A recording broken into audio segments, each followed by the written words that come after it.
د پنجاب او امریکا یارانه ټرمپ د طالبانو په اړه څه وایي؟ د امریکا د حضور لپاره طالبان په څو برخو ویشل شوي او ولې یوه ډله وایي چې امریکایان دې نه ځي؟ دا او ګڼې نورې خبرې هم دې ویډیو کې وګورئ او مینه ټي وي چینل هم سبسکرایب کړئ.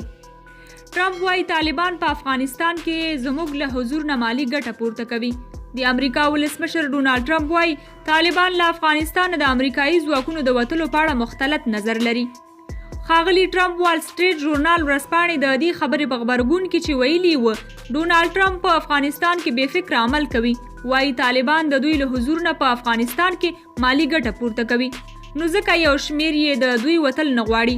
خو طالبان بیا د ولسمشر ټرمپ دا خبره ناسم برداشت بولي.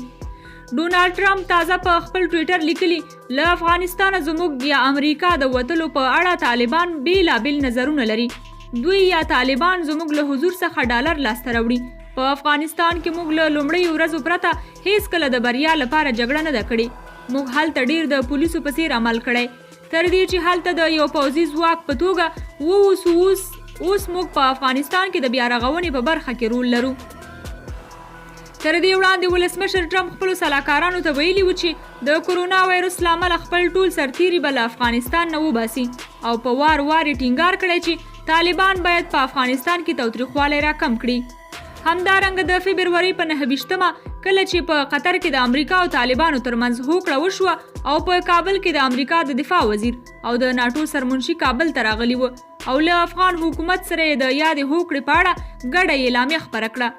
د ناټو سرمنشي ینس سټولنبرګ د ازادۍ راډیو د یوې پوښتنې په ځواب کې ویلي و چې دوی به د مهالویش په اساس خپل ځواکونه له افغانستان نه وباسي او تر دې مهال یې په افغانستان کې د پولیسو رول لوبولی دی.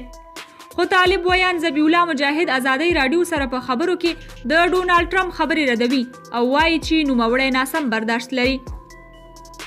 ښاغلی مجاهد وایي چې طالبانو په افغانستان کې د امریکایي ځواکونو د وتلو پر سر قربانۍ ورکړي او کلونه کیږي چې جګړه کوي.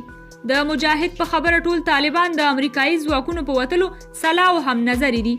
په قطر کې د همدې ډلې د سیاسي دفتر ویان سهیل شاهین هم ازادۍ راډیو ته په استول شوي پیغام کې ورته نظر وړاندې کړی دی او ویلي دي چې کله بهرني ځواکونه له افغانستانه ووځي هغه مهال به هیواد خپلواک او افغانان به په ازاده توګه خپل سیاسي او اقتصادي فیصلې کوي. خو ځینې افغان پوځي کارپوهان په دې باور دي چې طالبانو په خپلو کړنو کې ثابته کړې چې خپل منځي اختلافات لري. پخوانی پوځي جنرال طاهر یرغل وایي هغه طالبان چې په پاکستان کې کورونه دي او پټنځایونه یې دي د سولې خلاف نظر لري.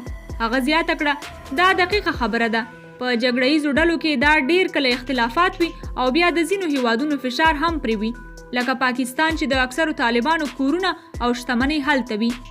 او پاکستان په دومره کلونو کې موږ ته ثابته کړې چې نه غواړي په افغانستان کې یو پیاوړی او یو لاسی حکومت او دایمي سوله ووسي، نو د همدې فشار له مخې طالبانو کې دا ستونزه شته. ښاغلی یرغل وایي ښه ده چې طالبانو سره له سولې وړاندې د دغې ډلې ترمنځ خپلمنځي اختلافات حل او بالاخره د سولې پروسه پر مخ لاړه شي. خو د طالبانو د واکمنۍ پر مهال د امر بالمعروف وزیر مولوي قلم الدین بیا وایي چې امریکا دا څرګندوي یوازې د طالبانو او افغان حکومت د خواشینولو لپاره کوي. دی وایي څومره چې معلومات لرم طالبان ټول په یوه خوله له افغانستانه د امریکایي ځواکونو پر وتلو سلا دي. د امریکا دا څرګندونې بیلابیل اړخونه لري چې یو یې د افغان سولې د طرفونو یعنې طالبانو او افغان حکومت د خواشینولو اړخ دی. ښاغلی قلم الدین وایي چې امریکا د دغه شان ادعاو پر ځای د بین الافغاني خبرو اترو او د افغان سولې اړوند همکارۍ زیاتې کړي. ګرانو کتونکو، تاسې د ټرمپ د پورته خبرو په اړه څه نظر لرئ؟ تبصرې مو کمنټ کې ولیکئ او د نورو معلوماتو لپاره مینه یوټیوب چینل هم سبسکرایب کړئ.